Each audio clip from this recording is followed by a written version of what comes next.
everybody. We're going to go ahead and get started. Thanks so much for joining us today. My name is Julie Dennis, and I'm joined with Dana Smith and Kathy Lawley from the National Office. Just a couple of logistics. As you can see from the screen here, you're currently muted upon entry. If you would like to be unmuted, please raise your hand. We have Dana here monitoring the chat and raising the hand functions.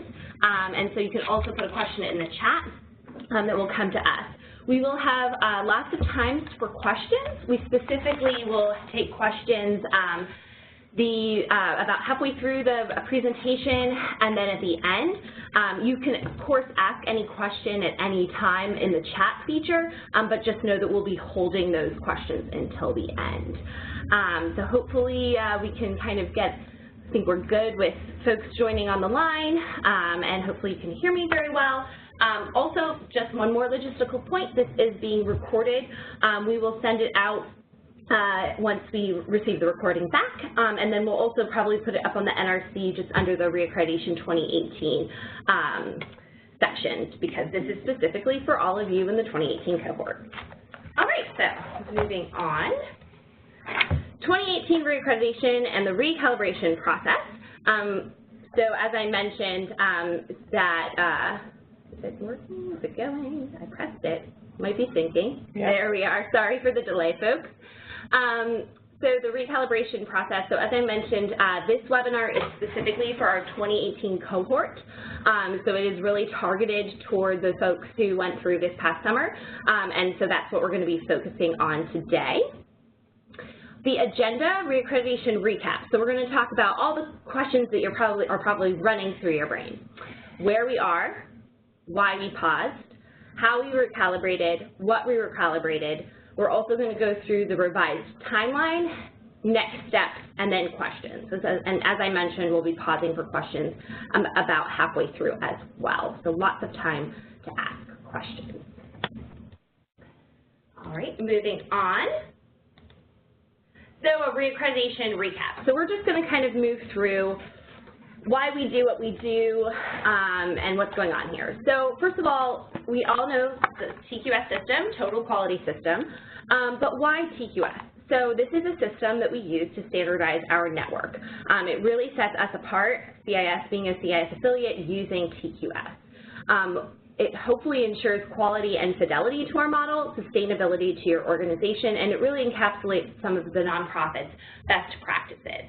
And as you can see here, TQS 2.0 was released with input and feedback from your network, from all of you. Specifically, the student support standards were released in July of 2015, with the business standards being released in January of 2016. And as you can see from the diagram, what we really tried to do with TQS was, everybody that was calling themselves CIS was kind of doing the same thing, but kind of doing maybe something a little bit different. And so we really just wanted to think about what it means to be a CIS affiliate. And so we kind of took all of the different things that people were doing and tried to make these more standardized and come up with one set of standards. So you can see us moving from the various standards to just one standard.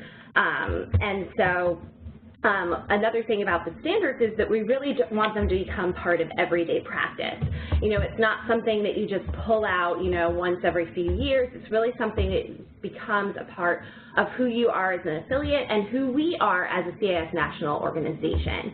And again, it's just really a way to ensure quality across all of the various affiliates in all of the various states and the District of Columbia. So moving on, we have this reaccreditation process, and this is basically, I know it's catching up, I'll just pause for a moment while it does. This is basically why we go through reaccreditation, is a check on TQS. So the purposes of reaccreditation is really to maintain network alignment with the standards. Again, that's basically reading so we all follow TQS, to ensure manageable process and prioritize adding the value of the work to our ED, board, and site staff. ensure that the responsibility for ongoing alignment with standards rests with the executive director and the board of directors, and then of course, because we want to make sure that the process is resilient to normal changes, such as an ED transition, school district leadership transitions, etc. So if this slide looks familiar from our Box.com webinar in January, it is, because this intent of going through reaccreditation really does not change even with the recalibrated standards. TQS is meant to be part of your everyday business practices and student support services. And it's something that you don't just pull out every 3 years or every however many years when it's your turn to be reaccredited. And so that's kind of what that bottom box is saying, that we're really responsible for ensuring continuous operations of TQS, not just like a once every 3-year check. And the other thing that I think is really important, and I know I've mentioned this before, but it's not meant to be punitive. It's meant to be really a way for us to kind of think about what we're doing, how we're doing it, and how we can do it even better, so that we can serve more students and get to more kids in schools. And it's really about learning about your organization and learning about you know, kind of what we can do to continuously improve. So that's this next slide, so where we are. So, sorry everyone, I bumped a button. No, go back. There we are, bumped 2 buttons. Hopefully it'll catch up. Yeah. So where we are, so as I mentioned, in June of 2015, we had the whole network accredited because a month later, in July of 2015, excuse me, we released the TQS 2.0 student support standards, which is also on the slide here, and then we released the business standards in January. So for your purposes, in June of 2018, that was your reaccreditation due date for this cohort, the 2018 cohort. And then, as you can see, we kind of paused in the fall of 2018 for recalibration, and then here we are. So really, I want us to take a look at this as a journey, and again, kind of just using like the fact that TQS is not punitive, it's really about learning and opportunity and continuous improvement. And so it's continuous improvement with our standards, our practices, and our support systems, so those 3 areas. And secondly, I really want you to know that we, from a national perspective, also think a lot about our continuous improvement, how we can best support you, really what we can do to make sure that you are able to do what you need to do in the communities in which you serve. And so we really took a lot of time and a lot of thought about how the standards were being rolled out. We did that when we released the when we did the Box.com webinar for 2018. We took a lot of account into what we have learned in 2017. And then, you know, same thing with the recalibration process. We took into account what we were hearing from folks in the field. And so I'm actually going to turn it over to Kathy Lawley to talk to us about that, and she's going to kind of walk us through this process of what we discussed. Great, thanks so much, Julie, and thanks everyone on the phone for joining us. And I really want to underscore Julie's last comments about continuous improvement and how we at the national office are also in a continuous cycle of reflecting on what we provide as support to the network. And in 2018, as many of you know, we released a new strategic plan, and at the time it was called Operation Now. Now we often call it Operation Next, in terms of what we are trying to achieve, both for students but for the organizations that make up our network. And we wanted to, as a result of completing that strategic plan, take a critical look at the total quality system and determine how it matches up or how it supports our ability to deliver on what we've outlined in the business plan. And our overall theory of change within the document itself has 3 big pillars: sustain, deepen, and growing our work. And so our theory with TQS is that we believe that sustainable, long-lasting organizations sustain services over time, and what that means in the long run is that we'll have greater impact on more schools and students. And so we really did use the opportunity of releasing the strategic plan and looking at what we were implementing with TQS to see how and to test how the system overall reflected and supported what we were trying to achieve, or what we are trying to achieve, with what's outlined in the business plan, and those big three pillars, those strategic pillars of sustaining our work, deepening our practice, and growing with quality over time. You can go to the next slide. So as we looked at the plan, we also wanted to make sure that we did some significant outreach to the network to determine how we should recalibrate, to inform what we did with the recalibration. So just to give folks on the phone who may not know this, last summer we did a series of focus groups across the country, engaging nearly 40 leaders from across the network in conversations about how the business standards primarily support what we were trying to achieve in the plan, but also what the level of effort and implementing the standards was, both to the organization, the board, and the community, as you tried to continue to serve students in your geographic footprint. Then, based on all of that information that we got, we wanted to bring it down to a manageable group and have a manageable group inform what specifically we recalibrated. And so they met intensely for about 6 weeks over the fall and took a real critical look both at the feedback that we got, how it fit with the strategic plan, and also based on their experience. It was made up of state office directors, local representation, as well as staff from the national office. And so by early December, we have the scope of the changes that we are recalibrating that we'll talk about in just a little bit. You can go to the next slide. Overwhelmingly, we heard in the focus groups and with the working group that overall in the business standards, the documentation was too cumbersome.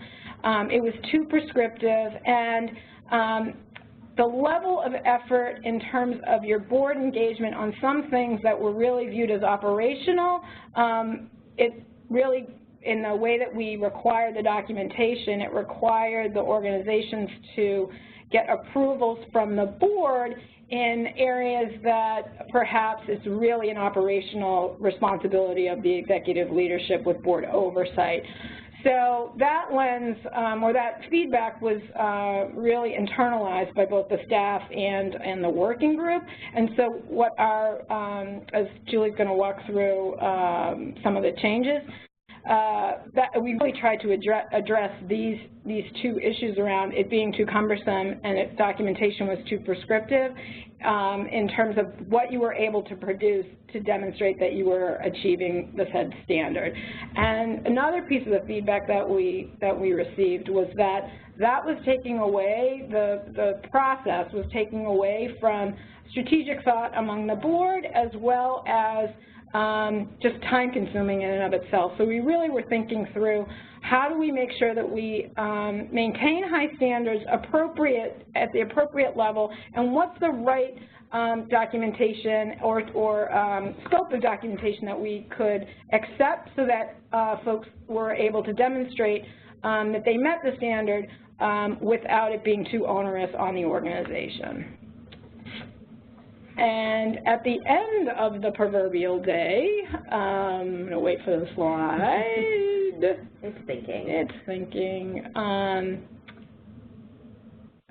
What we actually did recalibrate, and Julie will walk you through at a pretty high level, is that there overall is less documentation required, less board burden. Many of the standards had as requirements board minutes as the indicator for the particular standard, and just lots of conversation among the work group of whether or not that was appropriate, and were there other ways that the organization could demonstrate that they met the standard.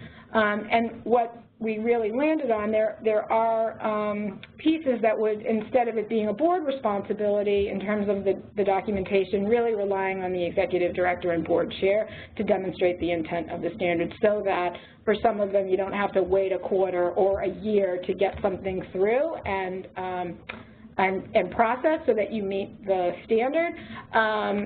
And so that, in fact, we are able to see that this is the way you do business, and that it's not onerous in terms of being so time-consuming, both for you, both for the organization and the boards who are involved. And truly, this message, and I think everybody on the call already probably knows it, we really want to make sure that we continue to move in the direction where the total quality system is in a practice a tool for continuous improvement, and that is, at the end of the day, what we are all trying to achieve, so that we can serve students with quality, we can protect the brand and the financial risks associated with running a nonprofit, as well as protecting youth. And that was also a big frame for our work group in terms of thinking through what are the most important things that we need to make sure that we have on the business standards to ensure that we protect the brand, that we minimize the risk to brand, and we minimize the risk and protect youth at the end of the day, and to make sure that our business standards are in service of those two things. So I'm going to turn it back to Julie to go over specifically the areas that we recalibrated. Great. So we did have a few standards. So again, there's these themes of reducing documentation of board, adding in some attestations that are a little bit more in-depth. But then we also had some standards that we were able to kind of combine or simplify, and so I'm going to walk through them on this slide now. So the current standard 1.5 on the website was merged with 1.4 branding. So you still have to have a website and still have to use all of the things that our branding manual requires. But because the website is part of branding, it really made sense to incorporate it in that standard, to combine it with that standard. And of course, as Patty just mentioned, it's important that we have branding because that is a protection that we hold really highly. And that's, how we, again, kind of differentiate ourselves with other folks in the field. So how do you show intent with this one? So you still have to have a website. So that's not changing or anything like that. It's just that instead of 1.5, it'll be included in 1.4. So the next thing, board member commitment, board committees, and board self-assessment. So those were 2.5, 2.6, and 2.7. And we also combined those into one standard surrounding board efficiencies. So the rationale for this is because, there were a lot of things that, again, it was very cumbersome for the board, very prescriptive as well. And so we wanted to give boards the efficacy to be able to govern themselves, but also have some guidelines about, this is what you should be doing as a board. And so you'll see that in this, newly revised 2.5 standard that kind of collapses 2.5, 2.6, and 2.7. And affiliates will show intent for most part through an attestation. So, we don't need to see necessarily board committees anymore, but if you just kind of tell us who they are and roughly how many folks are on. And again, these attestations will be a little bit more in-depth. We anticipate that they should be more in-depth because you're really going to be giving us a lot of information and insight into, the goings-on of the operations of your organization. So as before, with the affirmations, they were only maybe a few sentences. We do anticipate that the attestations will be, maybe a few paragraphs. Right, and this is just to demonstrate that the thing is happening, but not to have it have to go through a whole board review process in order to get it moved through and considered. So now 5.3, this was one that was commonly missed in previous reaccreditations. So it's a strategic and annual operations plan review, and we removed it. Why did we do that? Well, it was very cumbersome of documentation and board meeting minutes, especially as a reviewer. I can tell you firsthand that, sometimes it would just say, well, the ED reported out on, gave a report on the work that he or she has been doing, which would most likely include AOP and strategic plans, but because it wasn't specified, it was a little bit harder. So instead, we're just going to move that and say, when you report out, how often do you report out on these things, and what do you talk about? And so that will be moved to attestations as well. And then accreditation and reaccreditation was removed. You're already doing this by being a part of the 2018 cohort, and basically this will be kind of more removed as a standard and kind of explained in a preamble of the standards, just about reaccreditation and how one goes about doing that.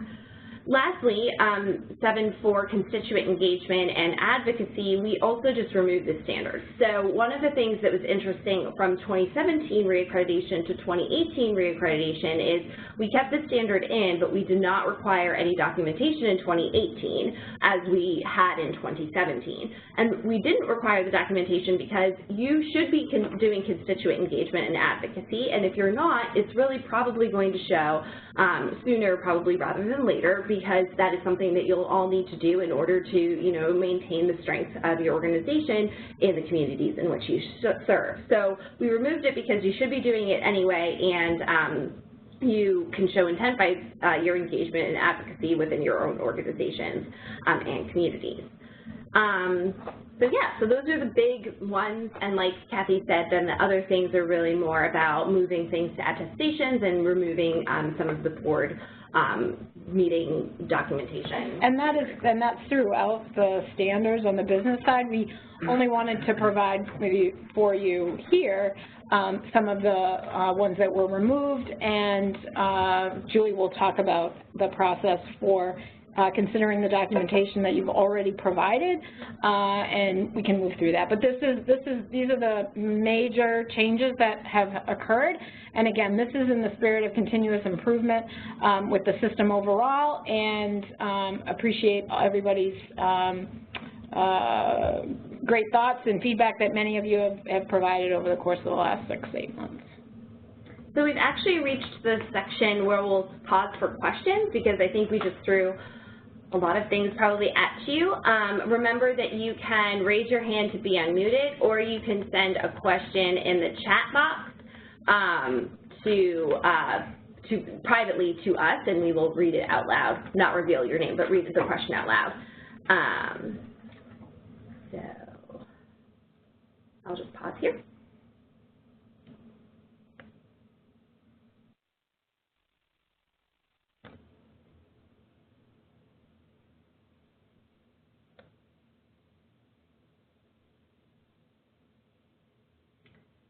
Okay, so it doesn't seem like there are any questions yet, but you'll have another opportunity at the end, so don't worry. Oh wait, there's one question that just popped in. Yes, great.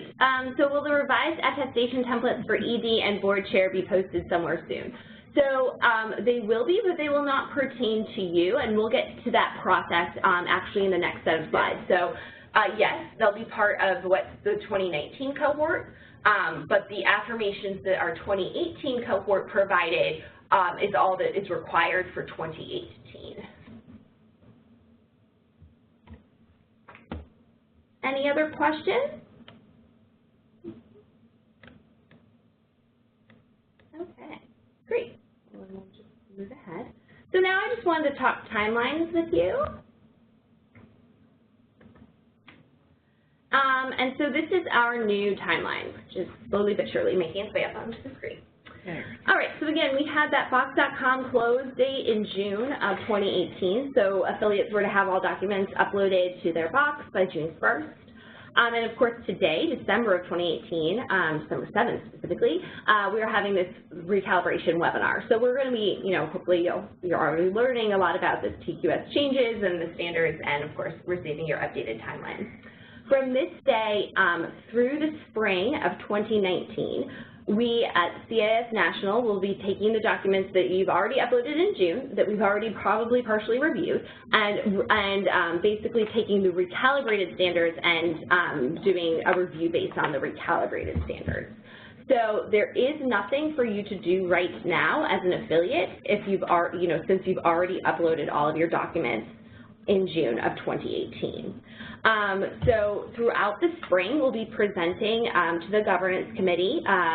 They are the committee that votes on reaccreditation and accreditations, and we'll be presenting reports to them. And so we will do that throughout the spring, and so it is our intent that by April 30th of 2019, all affiliates will receive their report and a phone call with CIS National folks to discuss the report of your reaccreditation and to talk about any action items needed to move through a successful reaccreditation. And so, yes, so that's it for right now. I'm just going to let you look at that real quick. I did see a question come into the box. We're going to just grab that at the end, so don't worry, I will catch it. But that's where we are right now for the timeline. So everyone will find out their status by April 30th of next year. And then from the time that you receive your status, that's how we determine the extension timeline, which I will talk about shortly. All right, great. So I'm just going to move on to next steps. So, what are the next steps? So, what's next? Hopefully it'll, there it is. Okay, very cute. Okay, so December of 2018, that's where we are right now. So again, no additional documentation is needed at this time.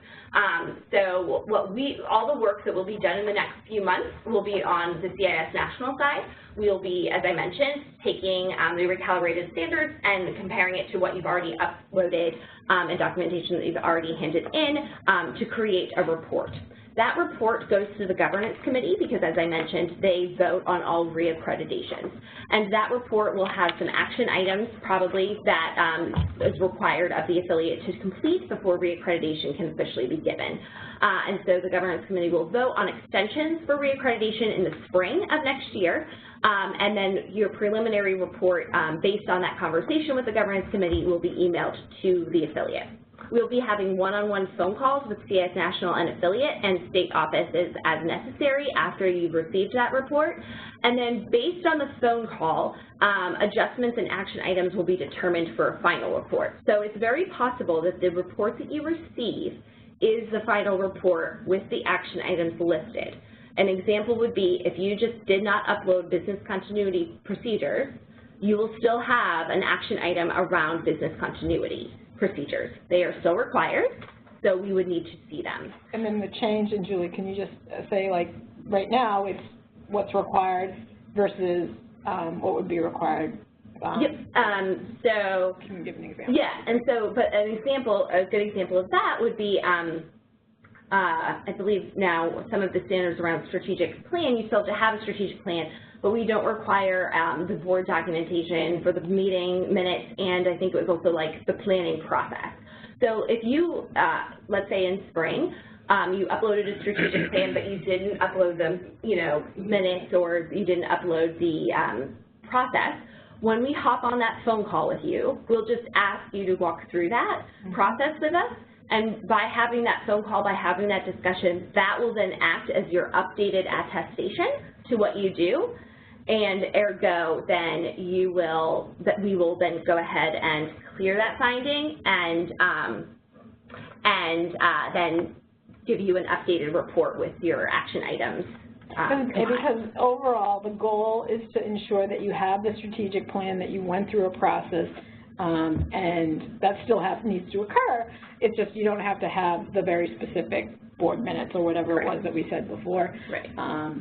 So we're hopeful that this will get us to a point where we gather the right documentation with the appropriate burden on the organizations in our network to produce evidence of the standard. And that brings me to just talking very quickly about our governance committee. So this is also a slide that was in the box webinar from January of this year. But just in case you're wondering, who's the governance committee? So it's made up of 7 members, 3 from national, 4 from our network, and they're basically the governing body for accreditations, reaccreditations, and all things related to TQS. So they vote on giving extensions and reaccrediting and accrediting affiliates. So the extension timelines for our 2018 cohort, so they have not changed. We still will be giving up to a year if necessary. Most commonly, I could anticipate most common extensions will be a 90-day period with the option for 6 months, of course, but then again, you do have that year. So I don't want people thinking that just because we shifted the timeline back from when you're getting the report, that also decreases the amount of time you have for extension. That's not true. The extension time period is still the same. So it's still for our 2018 cohort up to 1 year. And again, we just want to reiterate that having action items is not a bad thing. All of the affiliates who went through in 2017 received an extension, and so that's basically. Can you all still see my screen? Maybe. And a little. This could be an internal. Internal. It's actually. Still. Okay, great. So I just want to make sure you're not thinking that I left you in the dark. So anyway, all of the affiliates underwent reaccreditation, who underwent reaccreditation in 2017, received an extension, and again, extensions, having action items, not bad things. It's just, again, a way for us to learn and improve upon ourselves as an affiliate and also as a national office. So just to reiterate that. And then that basically ends our formal presentation. I would love to open it up for questions. I know we had one from before. Dana, would you mind just reading that one? So are the changes on this slide that show the changes, are they the only ones, or are there other minor documentation changes, or are those the only 5 changes overall? Okay, so no, they're not the only changes. They're the big, what we would consider the big changes. So they're changes either removing or combining standards. The other changes, which I guess you could label as minor changes, include less specificity around certain aspects of the standard and less specificity around when board meeting minutes are required and basically things around the board, and then again moving that into more of the attestation aspect. Another question was, if an affiliate was initially slated for a site visit as a part of the TQS review that didn't receive it, are they still going to happen, or are they no longer happening at all? Great question. So if you received notice that you would be receiving a site visit in 2018 and did not receive a site visit, you will not be receiving site visits. We are not doing any additional site visits for the 2018 cohort. Although we'd love to come and see you, we unfortunately will be recalibrating your reports to the standards. So that's what we're going to be focusing on in the new year. I thought there was one other question. No? Great. Right now. Okay, well. Want to raise their hand, or? Yeah, raise your hand, ask questions. I think that this is a good time, too, to just talk about how we want to be really communicative from the national office perspective. So I am the TQS lady. I even wear a hat that says it. No, I'm just kidding. So please feel free. My contact information, my email is right there on the screen. Just my last name, first initial, @CISNet.org. And, you know, I'm happy to really answer any questions that you have about TQS, or even, you know, just to answer any concerns that you have as well. You know, I'm getting to know the network better, and this is a great way to do it. So please feel free to let me know if you have any questions or concerns or comments or critiques. I take them all. A new question just popped in. Are there revised standards on the NRC? They will be. They are not yet. So in coinciding with what we've done in the past, where we, in January of 2018, released tweaks to standards from the previous year, we will be releasing those same tweaks to standards with the recalibrated standards in January of 2019. So you can check out the community. It will be announced in the community briefing. We'll put it on Yammer. We'll obviously update it to the NRC, and then trying to think if there anywhere else that we would, but basically we will blast it out saying that they are updated, but it won't be until January. Great. There's a new question that just came in. It said, will there be any revisions or revised standards to the student support standards? So that is not at this time. So we will be examining that as we kind of move further down the line. I'm not sure if we have a precise timeline, but it's something that we're thinking about, but trying to. And we heard in our in the conversations and the focus groups, we heard loud and clear some feedback around saturation and caseload, and so we need to partner with our friends in the research side of the house in order to make any changes there, but we're not prepared to do any of that work in the near term. But do know that it is on our radar, and we look forward to having more conversation about a timeline associated with that and how we will approach that over the long term. All right, Christina, I think you were trying to raise your hand, so I'm going to take you off of mute.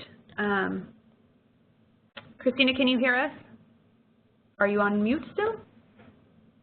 Do you still have a question? We can't hear you, Christina. You can always type it in the chat, and we're happy to take it that way. Yep, if that's easier, that's great.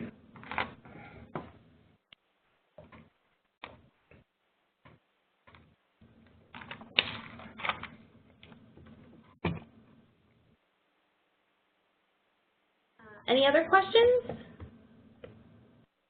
Christina, a second to talk.